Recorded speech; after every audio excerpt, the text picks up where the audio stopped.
If you come from the MTV generation, like myself, certainly you are familiar with their iconic series of MTV Unplugged. We will discuss on this episode of Talking About Records. My name is G.I. Sanders from NTX Vinyl, a small chain of independent record shops in the Dallas-Fort Worth area. If you're not local but you're based in the U.S., you can shop online at ntxvinyl.com. You can follow us on Facebook and Instagram, and would really appreciate it if you subscribed here on YouTube. MTV Unplugged.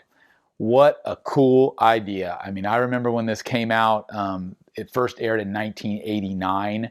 I was, 11 years old in 1989. So by the time 91 came around, when I was really glued to MTV, that's when I really remember it hitting hard. Some of the most memorable performances back then, pre-YouTube, pre-internet, there was no way to see live music. I used to, binge watch MTV for the videos, of course, because you were getting exposed to so much new music. But I remember the coolest thing was getting to see the news snippets in between, because they would show snippets of your favorite bands at concerts, actually getting to see them perform live. And then when they would have specials, live concert specials, that was just absolutely icing on the cake. So when Unplugged comes along, not only are you getting to see some of your favorite bands, or maybe even bands you're not familiar with, but you're getting them to see them in a different setting, stripped down, where you can hear it really well. The audio is great. It's just produced really well. So for me, Unplugged was a real eye-opener and a treat, and something I always looked forward to. I vividly remember getting to see some of the early episodes of Unplugged from some of the artists that I still love to this day, which I'll talk through.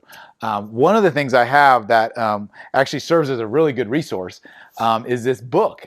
This came out, the year on it is 1995. You can search around and still find it. I think it's somewhat rare. It's a hardback book, as you can see, spiral bound.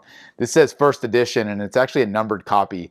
I don't know how many they made, but it's numbered, 3,700 out of maybe 20,000 or something. There's 2 zeros in front, but this is a really cool resource. Not only is it a beautiful book, you can go through, and I'll kind of show, it's got great photography and design of each, not all of them, but up until 95, of course.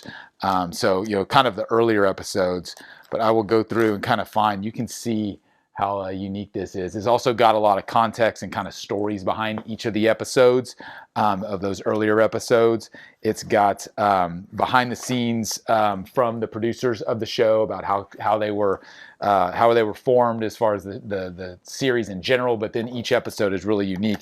And then it's also got a discography. So speaking of vinyl, that's one of the things about the Unplugged series is, out of all of the hundreds of episodes that they shot over the course of, many different iterations of the show, less than 30 of those performances have ever been officially released. There's been a lot that have been kind of released in, maybe box sets or as extras in expanded editions of things, but only 30 have ever been released. And out of those 30, not all of those exist on vinyl, of course. Most of those are more on CD. So it's always a treat when you get to come across one of the MTV Unplugged performances on vinyl. I've got a handful I'm going to walk you through, and that's going to kind of lead us into some of my favorites of the Unplugged.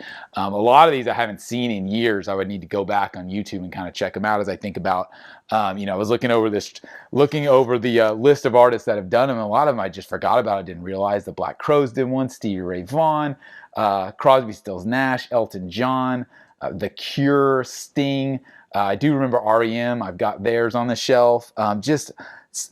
Amazing artists that really not only spanned decades of music, but were on the cusp of breaking, right? That was the coolest thing about MTV Unplugged too. They didn't only put Elton John and Crosby, Stills, Nash and Paul McCartney on. They also put on bands that were emerging, right? So it was not only a way to see music stripped down in its purest form, but it was a way to discover new music from bands you really didn't even know, and especially to see them and hear them in a way you never could have otherwise, right? There was no way to hear, artists like a Pearl Jam or Nirvana or any of these that more of the modern kind of 90s artists. You would never hear them in that form if Unplugged didn't exist, right? So that's really a testament to the concept they created, and it really worked well, and they did a great job of it. So one of the first Unplugs that I remember seeing and I read a little bit about it, and some of the producers that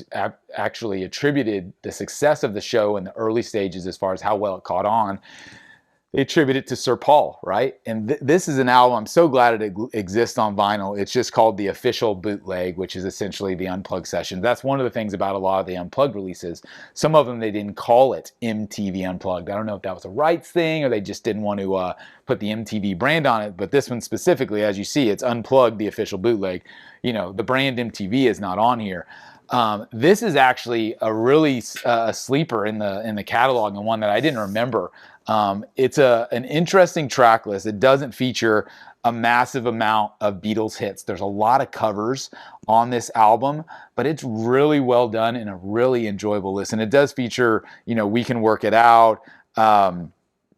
Let's see, Blackbird, Singing the Blues, And I Love Her, She's a Woman, so Bebop-A-Lula. Like there's some standards, there's some Beatles tunes, and a lot of kind of covers and some Paul solo tracks and stuff. But man, just a really fun listen. I'm glad I stumbled across this one in a collection not too long ago. Really took me by surprise, honestly. I wasn't expecting to enjoy it as much as I still do. But so definitely check out the Paul McCartney Unplugged. This one is pretty rare and hasn't been reissued like it probably needs to be. But it, certainly you can look it up and stream it online, or look it up on YouTube. Check it out. Another artist I have, which I chased this one for a while, and that is Bob Dylan's. This is a official, you know, they put the MTV Unplugged on it, so makes it feel a little more tied to the brand. But you got Knocking on Heaven's Door, All on the Watchtower, Like Rolling Stone, ton of Dylan classics. A really great performance. I think he really shines in this format. You know, I'd rather hear Bob stripped down and kind of you know, acoustic based, and especially with a lot of these songs. A really great performance again, and just one of those classic artists and records that I'm glad to own. Like I said, chased that one down for a while. A couple of oddballs. This was interesting, and I knew this, but it had just been so long I hadn't really thought about it. A couple performances that are not branded as Unplugged at all, but were either shot with the idea that it was going to be an Unplugged, or shot by the same producers, and they're kind of regarded as Unplugged. That would be the Eagles' Hell Freezes Over. I didn't realize, at least this many years later, that it was shot by the same producers, and pretty much, I think, started as the idea to do an Unplugged. This is a new copy. I've actually got these for sale, but at least right now I do. But this is obviously the greatest hits of the Eagles stripped down. And this was the big reunion tour they did. I think it was 94. Yeah, 94. So iconic album for sure, especially if you're an Eagles fan. The other one, this is a bootleg copy. And it's called No Quarter. The original show aired and was called Unleaded as opposed to Unplugged. But again, same producers, same basic concept. This one went a little outside the box. They went out of the studio and did some like on-site shooting in different locations, which was really cool. This is an album that does exist on vinyl, obviously, in official form, really hard to find. And then there's kind of bootleg, unofficial copies, and even those aren't easy to come by. But I love these versions. It also not only features you know, a ton of classic Zeppelin songs, but a few kind of oddball stuff like Yalla and Wah Wah. But if you want to get into some Zeppelin, go listen to these versions of Kashmir, Gallows Pole, The Battle of Evermore, Thank You, No Quarter, Nobody's Fault for Mine. They did a great job choosing the set list on this. John Paul Jones is not on it, unfortunately. I don't know the story why they didn't invite him on this, because it probably would have got too much attention at the time. But the fact that Jimmy and Robert Plant got together and did this, very thankful, because it's a beautiful album, and these versions of the songs are really timeless. I would put that up there with some of the best and some of my favorite, one of my favorite Unplugs, if you can count it, right? So let's get into some more kind of traditional Unplugs. The greatest selling live album of all time right here. I didn't realize that, at least according to Wikipedia. Eric Clapton Unplugged. This was, I think, another kind of game changer for the series, because of how this propelled and kind of reinvigorated Eric Clapton's career. I mean, Eric Clapton's never gone away, but in the early 90s, he wasn't getting a massive amount of attention for his new music. But then he goes on Unplugged and pulls off an incredible set with songs like Tears in Heaven and Layla, obviously. Two of the bigger songs off this. Lonely Stranger's a real cool song. Walking Blues, Alberti's got some bluesier stuff. San Francisco Bay Blues, so typical kind of blues stuff. But again, all stripped down, all acoustic. So definitely one of my favorites. I'm not even a massive Clapton fan. I appreciate Clapton, of course. Love the early stuff. Love Cream, and going back to the early days, Derek and the Dominoes. Like, there's some great stuff there. But this performance is undeniable, and I think a must listen. If you haven't listened to Clapton Unplugged in years, I would definitely recommend it. All right, a few more on the vinyl front, and then I can go through and talk what this show has kind of evolved into and how it's even been rehashed in recent years. Stone Temple Pilots, MTV Unplugged 93. This one kind of flies under the radar, I think, at least when you talk about some of the big, most popular ones of those early 90s bands. Another one that's never been officially released. This is a bootleg, unofficial copy. It did come out finally. They released it officially on in the core box set, I think, as kind of an add-on. Like I mentioned, they do that a lot of times. For whatever reason, has never come out officially, not even on CD form, other than in that box set, which is really strange. I don't know why. It's a great performance. They pull off really unique versions of songs like Cracker Man and Plush and Wicked Garden, which are really heavy songs that they strip them down. It's got a really cool vibe. Don't know why they've never really given it the proper release that it should have, because it certainly would be well received by fans. And so Stone Temple Pilots is one that I think, again, just kind of flies under the radar. Some other ones for me, one of the main ones I don't have on vinyl, that I really want, and if you've watched my videos about the albums I wish I had, Neil Young's Unplugged is absolutely high on my list of ones I wish I owned, specifically on vinyl. A great performance that is during his Harvest Moon era, which is an incredible era of Neil Young, when he kind of stripped it back, and hence the name Harvest Moon, went back to kind of the roots of where he was at on the Harvest record years before that. So I really appreciate that. Other ones that have been released, Mariah Carey, that's a big release that also exists on vinyl. Alanis Morissette's exists on vinyl. Rod Stewart's a really iconic Unplugged, a phenomenal set. I do remember that one with Ronnie Wood, and I don't think that one's ever come out on vinyl though, just CD. And then there's been 10,000 Maniacs. I think that one might be on vinyl. It's definitely on a CD.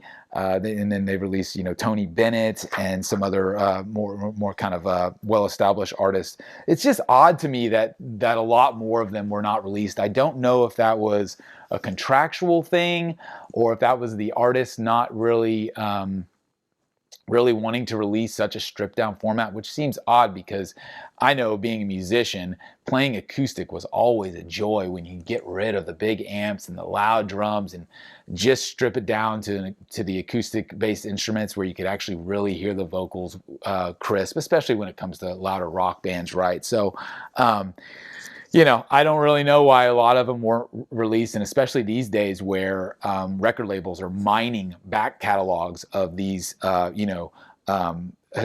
iconic and historical artists that have been around for so many years. You'd think they would be going back into the MTV vaults and pulling out these recordings, because there's still so many of them that have never been released, period, and especially never been pressed to vinyl. So I'm not sure why. Maybe someone smart will fix that one day, because there's definitely a whole catalog of LPs. They could put out a whole series of official Unplugged releases, but my gut says it's tied up in every record label, and every artist is different in the way that contract was treated, and what they, being the artist or the label and or MTV, were able to do with the name MTV Unplugged, and how they were able to put that material out. So it's different for everyone. So I will end this by talking about what I consider to be the top three. And you know me, I'm coming from the early 90s period. So if I'm going to talk about my favorite Unplugs, it's no surprise that I'm going to pull out Pearl Jam, I'm going to pull out Alice in Chains, and I'm going to pull out Nirvana. So the big three for me from the early 90s, especially as it pertains to this genre, of course. I will talk about Pearl Jam first, because honestly, I think out of these three, If I had to choose my favorites, which is very hard, I would count down. I would put Pearl Jam at number 3. And if you know me, Pearl Jam's probably my favorite band ever, most influential band on my life. I loved the Unplugged. I've watched it countless times. I remember when it aired. I remember how impactful it was for me to see the band. At that stage, really, you knew 10. Mostly, as far as visually, you really only knew the videos. You really only knew Alive, Even Flow. Jeremy had probably come out at that point. But this is right again in at the early stages when you'd never really seen the band live. So to get a visual of them, a very clear visual, was just incredibly exciting to be able to see the band, to see what they looked like, to be able to hear them so well. The story behind this is, and one of the reasons I think that for me it doesn't stand up as well with Nirvana and Alice in Chains is because the band was completely unprepared. They tell a story to where they were overseas, and I think they went in to play a gig. I want to say it was in Sweden, and the stage was tiny. It was too small. The venue was too small. They decided they couldn't even play their full electric set, and so they had someone locally go get them some acoustic instruments, and they played the show completely stripped down just with acoustic instruments as an experiment because they really had no choice. They couldn't even fit the band on the stage at this little club, right? And so when they got asked to do MTV Unplugged, they said, oh yeah, sure, we can do that. We just did that recently. They flew in from that same tour overseas to do the show in New York. And I think it shows. It's really raw. There's some incredible performances, especially Black and Porch and Oceans. Those are my 3 favorite tracks on the State of Love and Trust is good too. They're all really good. I'm just comparing them to Alice in Chains and Nirvana, which is kind of like next level good, right? But I think to me, it was just a little underprepared. This doesn't even include, this is the official release. It came out at Record Store Day a few years ago after 30 years. They finally released it after, fans begging for it. They did, the one track that's not included on here is Rockin' in the Free World by Neil Young, and that's because they kind of flub it at the beginning. There are bootleg recordings of this on vinyl as well that have that version that are kind of cool. But it just kind of speaks to the fact the band was really loose and kind of under-rehearsed, I think, which in some ways played in their favor and in some ways, didn't. I think it's not quite as thought through, if you will. And I think in some ways that's part of the charm. But again, in other ways, I think that's the only reason I would kind of put it slightly below these next 2, which would be Alice in Chains and Nirvana. So if I had to choose my favorite between Alice in Chains and Nirvana, you would have to, get me on the right day because it flip-flops back and forth. It really is difficult. They're both absolutely perfect performances in my mind.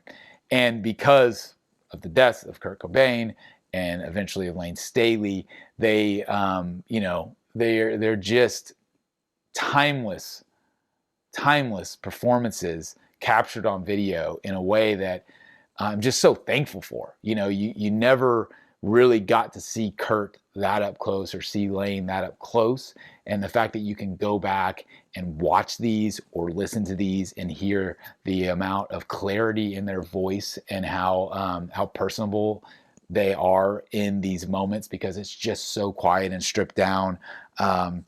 So for me, they're equals. They really are. I can't choose one over the other. The Alice in Chains performance, I think, is unique. It was one of the last times the band performed together, and it's got a mix of their entire catalog from the early stuff like Brother all the way through the obvious tracks, I think, off of Jar of Flies, like Nutshell and No Excuses, but then you've got some of the heavier tracks, or at least, the tracks that lent itself to be heavier on albums like Dirt, Down in a Hole, and Rooster, all the way through to the self-titled album with Heaven Beside You and Over Now. Frogs, one of my favorite performances is Frogs off this album. And then you got the bonus track, which is Killer Is Me, which was the unreleased song, which if you listen to the record, you can tell they really weren't planning on playing it, and they kind of came back and previewed it for the first time. And I don't know if it was ever played again, honestly. I think it might be the only live performance of that track, never officially recorded that I know of. But I can't speak highly enough about it. Again, kind of, and I guess what I mean when I was talking about Pearl Jam is, you can tell that Alice in Chains put a little more effort into this than Pearl Jam did as far as rehearsing and instrumentation. They even brought in a secondary guitar player, Scotty Olsen, who plays on this with them. So again, I think it's just the songs I think were and the arrangements and the instrumentation were thought through a little more. Again, not to knock the Pearl Jam performance, but I think the Alice in Chains is just a notch above, and because of the fact that Lane's not here anymore, it just makes it that much more special to be able to see and hear him in that environment. So, and then you have Nirvana. I mean, what can you say? Like, I don't think I need to talk about Nirvana Unplugged and how good it was and how important it was. I think of all the unplugs that I really appreciate, I think the set and the aesthetic that Kurt established with the visual element of their session was top notch. If I remember correctly, reading in this book and kind of reading interviews, he said he wanted it to look like a funeral with all of the white flowers, that type of thing, which is obviously in hindsight very depressing. But I think what makes this one so unique is not only that you've got classic Nirvana songs like Come As You Are and About a Girl and Something in a Way, but then you've got Kurt, who brings the meat puppets on. It was rumored, he had told MTV he was going to bring on some special guests, and of course they were flipping out thinking it was going to be someone like Eddie Vedder or something like that, and it was the meat puppets, which at the time they were like, really? But man, thank God he did, because the Meat Puppet songs that they go through on this are so good. And then you've got the Bowie cover, Man Who Sold the World, and you've got the final track. Well, you've got the final 3 tracks. You got Lake of Fire, All Apologies, which I think the version of All Apologies on Unplugged, I think, is honestly the definitive version. Love the version on In Utero, but the Unplugged version kind of even stands taller than that. And then the final track, Where Did You Sleep Last Night, which is a kind of a traditional folk song almost, and really cool that they chose to close with that. And the absolute, the scowl in Kurt's voice when he belts out that last note and then lets out the sigh and then finishes the song. Just the perfect ending. And I think, I remember the day Kurt died, MTV obviously had Kurt Loder on TV just on a loop essentially. But eventually, as the day went on, they started playing Unplugged and just looped that, and then Kurt would come in for news segments when they would break out in Seattle to interview people and things like that. But I just remember sitting there. I remember exactly where I was. I remember sitting there just dumbfounded and just watching Unplugged on repeat and just staring at Kurt and not believing that he was gone after just a couple of years. I mean, I hadn't heard of Nirvana until 90, 91, right when it broke, right, just like most people, and then here we are, 1994, and he's gone, and it was just a complete shock, obviously. But again, thank God we have the music, thank God we have the visual to go along with it. I don't think you can really name a more iconic or important Nirvana live show. There are certainly many of them. Live at Reading is a big one. That one's on vinyl as well. There's some of that the Halloween show they did in Seattle early on. There's a bunch of great Nirvana shows, but I don't think you can name a more important and iconic one than the Unplugged. And so, again, if you're going to ask me my favorites, it's going to depend on the day, but it's going to rotate between Alice in Chains and Nirvana, with probably Pearl Jam right behind that. Again, that's just really speaking about that era of and that style of music, because I do love the McCartney, I do love Neil Young. I hope to be holding that here one day. The Dylan is great, and I mentioned some of the other ones I really do enjoy. I love the Rod Stewart performance. I think that's a great performance. I'm trying to think if there's the REM performance is really good as well. STP I mentioned. I remember Lenny Kravitz being a cool performance. Sheryl Crow was kind of fun, even though her first album I'm not a huge fan of. But just the list goes on. Arrested Development was awesome. And then you had a couple that you had the hip hop ones, which were really cool. The band Live. I'm just kind of looking down this list. There's just so many of them. Paul Simon. Just quite a series. Thank God it existed. They did revive it. And you've got bands like There was the famous Oasis story where Noel didn't play. I'm sorry, where Liam didn't play. Noel played without him, the full band, and Liam was in the balcony, just so silly. And then years later, Liam did his own Unplugged, kind of a jab back at it, I guess. But I love the whole arc of Unplugged. I love how each of them was different. I love how the artists got to really,